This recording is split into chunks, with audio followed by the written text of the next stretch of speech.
भारत ने बांग्लादेश के खिलाफ एक बहुत बड़ा कदम उठाया है। इससे आने वाले दिनों में बांग्लादेश की मुश्किलें और भी ज्यादा बढ़ने वाली हैं। यह हमला ना किसी मिसाइल का है, ना ही किसी बम का। यह हमला है डिप्लोमेसी का, और ऐसा है कि पूरे बांग्लादेश की इकोनॉमी को तबाह कर सकता है। आज के इस वीडियो में इसी के बारे में बात करेंगे। भारत ने बांग्लादेश को देने वाली ट्रांसशिपमेंट सुविधा को खत्म कर दिया है। सबसे पहले आपको बताते हैं कि ये ट्रांसशिपमेंट सुविधा है क्या। इस सुविधा से कोई एक देश किसी दूसरे देश के पोर्ट्स, एयरपोर्ट्स का इस्तेमाल कर अपना सामान किसी और देश भेजता है। बांग्लादेश की एक्सपोर्ट साइकिल में अभी तक भारत के पोर्ट्स एक अहम भूमिका निभाते आए हैं, क्योंकि बांग्लादेश इन्हीं का इस्तेमाल कर अपने एक्सपोर्ट का सामान यूरोप, अमेरिका, मिडिल ईस्ट और बाकी देशों में भेजता रहा है। अब यहाँ पर गौर करने वाली बात यह है कि बांग्लादेश की इतनी बड़ी मदद, जिससे बांग्लादेश को करोड़ों का मुनाफा होता है, उसके लिए भारत कोई चार्जेस नहीं लेता था और ये सुविधा बांग्लादेश को फ्री में मिलती थी।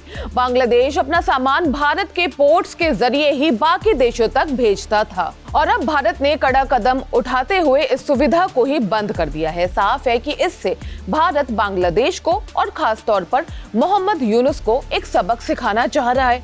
हाल के दिनों में मोहम्मद यूनुस ने कई ऐसी हरकतें की हैं जिससे बांग्लादेश को सबक सिखाना जरूरी भी हो गया था। जैसे मोहम्मद यूनुस ने हाल ही में बयान दिया था, जिसका भारत में काफी विरोध भी हो रहा है। मोहम्मद यूनुस ने भारत के पूर्वोत्तर राज्यों का जिक्र कर चीन से आर्थिक विस्तार की अपील की थी।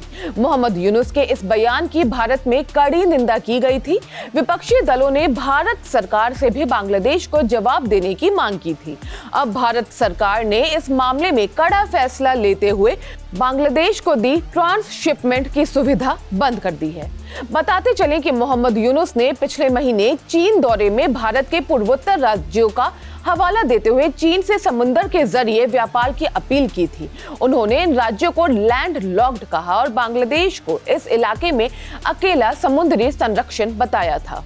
आपको ये भी बता दें कि बांग्लादेश अकेले दिल्ली एयरपोर्ट से करीब 80 लाख किलोग्राम सामान दुनिया भर के अलग अलग देशों में भेजता आया है। भारत के विदेश मंत्रालय के प्रवक्ता रणधीर जायसवाल ने ट्रांसशिपमेंट सुविधा वापस लेने पर रिएक्शन दिया। उन्होंने कहा कि बांग्लादेश को दी गई ट्रांसशिपमेंट सुविधा के कारण समय के साथ हमारे एयरपोर्ट और बंदरगाहों पर भारी भीड़ हो गई थी। लॉजिस्टिक्स, देरी और उच्च लागत हमारे खुद के निर्यात को इफेक्ट कर रहे थे और बैकलॉग बना रहे थे। इसीलिए ये सुविधा 8 अप्रैल 2025 से वापस ले ली गई है।